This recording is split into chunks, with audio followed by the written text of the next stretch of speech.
एक तरफ मिसाइलों की आहट, दूसरी तरफ युद्ध की चेतावनियां और तीसरी ओर पूरी दुनिया की धड़कनें थमी हुई है।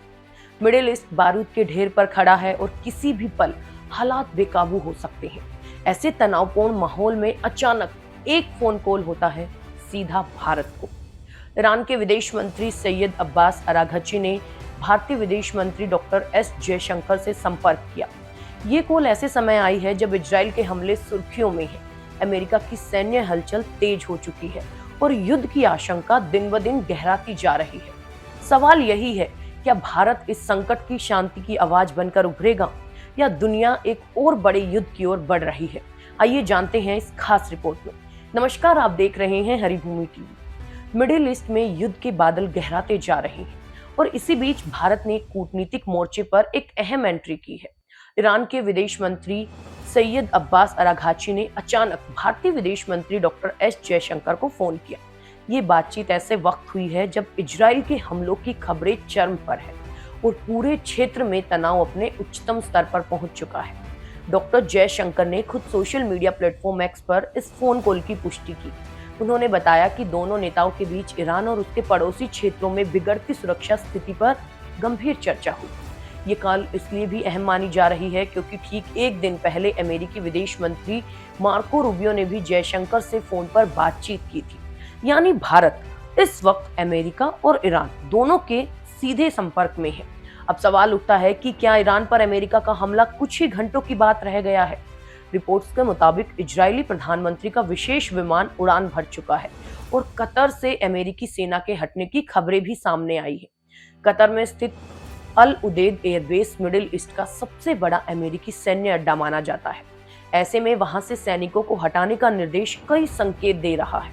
इन्हीं बड़े घटनाक्रमों के बीच ईरान का भारत को फोन करना बेहद महत्वपूर्ण माना जा रहा है। अराघची ने जयशंकर को क्षेत्र की बदलती सुरक्षा स्थिति से अवगत कराया और मौजूदा हालात पर ईरान की चिंताओं को साझा किया। भारत लंबे समय से इस क्षेत्र में शांति, संवाद और कूटनीति का समर्थक रहा है। भारत के रिश्ते ईरान और इजराइल दोनों देशों से ऐतिहासिक और रणनीतिक रहे हैं। ऐसे में भारत की भूमिका एक संतुलनकारी शक्ति के तौर पर देखी जा रही है।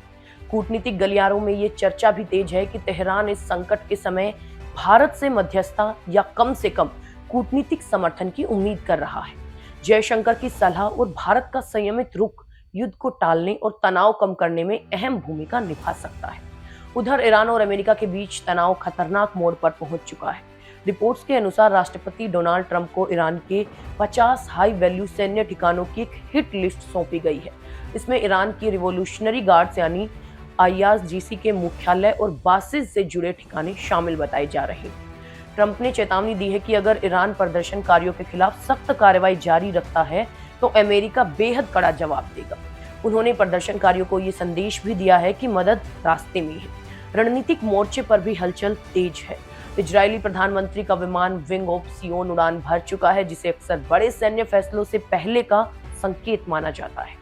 वहीं ईरान ने भी साफ चेतावनी दी है कि अगर उस पर हमला हुआ तो वो क्षेत्र में मौजूद अमेरिकी ठिकानों को निशाना बनाएगा। अब पूरी दुनिया की नजर इस सवाल पर टिकी है कि क्या मिडिल ईस्ट एक और बड़े युद्ध की ओर बढ़ रहा है और इस संकट की घड़ी में भारत अपनी कूटनीतिक ताकत से हालात को कितना संतुलित कर पाएगा। आने वाले घंटे और दिन इस क्षेत्र के भविष्य की दिशा तय कर सकते हैं।